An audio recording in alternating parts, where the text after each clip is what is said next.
بسم اللہ الرحمن الرحیم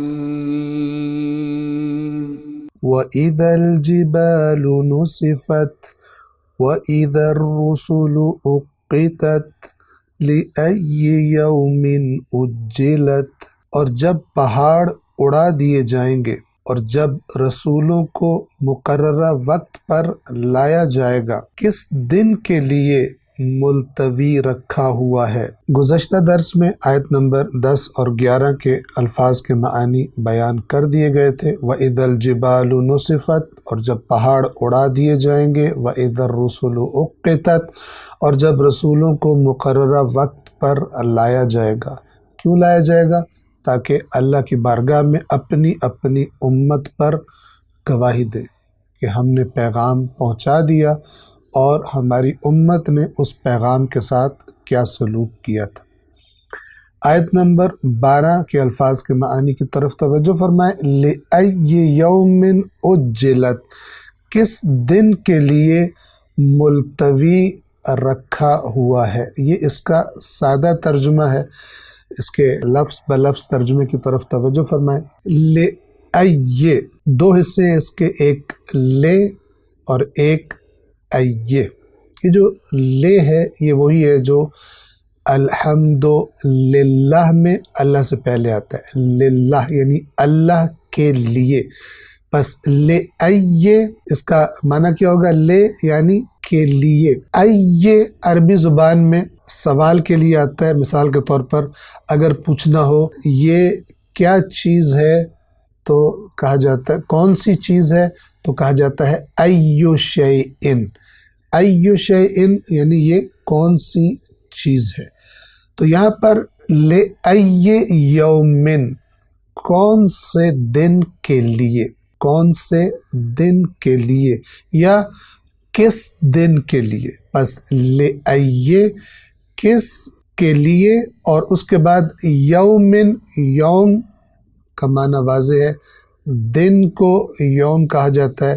توجہ فرمائیں، اگرچہ ایک مکمل یوم عربی زبان میں وہی جو 24 گھنٹے کا دن اور رات پر مشتمل ہوتا ہے اسے کہا جاتا ہے، لیکن عام طور پر جیسے ہم بھی جب اردو میں دن کا لفظ بولتے ہیں تو مراد وہ وقت ہوتا ہے کہ جب سورج چمک رہا ہوتا ہے اور روشنی ہوتی ہے، اسے ہم دن کا وقت کہتے ہیں۔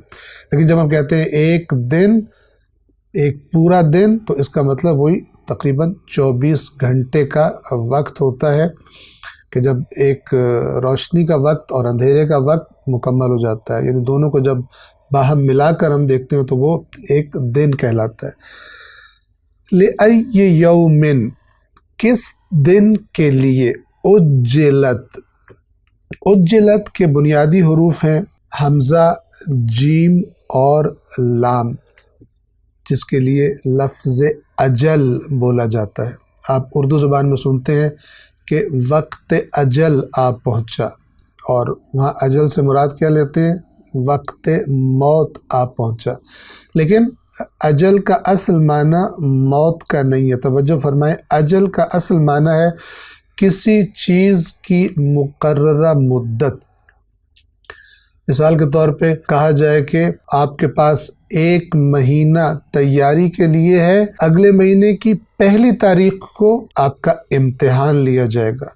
بس اس تیاری کی اجل کیا ہے، یعنی تیاری کے لیے مقررہ مدت کیا ہے؟ وہ یہ مہینہ ہے، اور جب یہ مدت ختم ہو جائے گی، جب وہ وقت آئے گا جب یہ مدت ختم ہوتی ہے، اس کو اجل کہا جاتا ہے۔ اور اسی لیے موت کو بھی اجل کہتے ہیں، کیونکہ موت کیا ہوتی ہے؟ انسان کی اس دنیا میں جو مدت تھی رہنے کی، اسے جو مہلت دی گئی تھی، جو زندگی دی گئی تھی، اس کے اختتام کے وقت کو اجل کہا جاتا ہے، اور اسی اعتبار سے موت کو بھی اجل کہتے ہیں۔ اسی حمزہ، جیم اور لام سے اجلت ہے۔ لِأَيِّ یومن اجلت، اجلت یعنی وقت کا مقرر کر دیا جانا۔ اب آپ توجہ فرمائیں، اس معنی کی روشنی میں جو ہم نے اجلت کا کیا، آیت کی طرف توجہ فرمائیں۔ لِأَيِّ یومن اجلت، کس دن کے لیے مدت مقرر کی گئی تھی۔ دوسرے لفظوں میں کس دن کے لیے یہ تاخیر کی گئی تھی، کس دن کا انتظار کیا گیا تھا، اور یہاں جو سادہ ترجمہ ہم نے کیا وہ کیا ہے، کس دن کے لیے ملتوی رکھا گیا تھا، یعنی یہ جس دن ستارے ان کی روشنی ختم ہو جائے گی، جس دن پہاڑ ریزہ ریزہ ہو کر اڑ جائیں گے، جس دن انبیاء کو گواہی کے لیے لایا جائے گا، یہ سب کس دن کے لیے مؤخر کیا گیا تھا، یہ تمام حوادث کس دن کے لیے ملتوی کیے گئے تھے؟ اگلی آیت میں جیسا کہ آئے گا، لیوم الفصل، فیصلے کے دن کے لیے، یوم الفصل کے لیے ان ساری چیزوں کو ملتوی رکھا گیا تھا۔ اجلت یعنی ان کی مدت مقرر کی گئی تھی کہ یہ سب حوادث کب پیش آئیں گے، جب قیامت واقع ہوگی، یوم الفصل واقع ہوگا۔ السلام علیکم ورحمۃ اللہ وبرکاتہ۔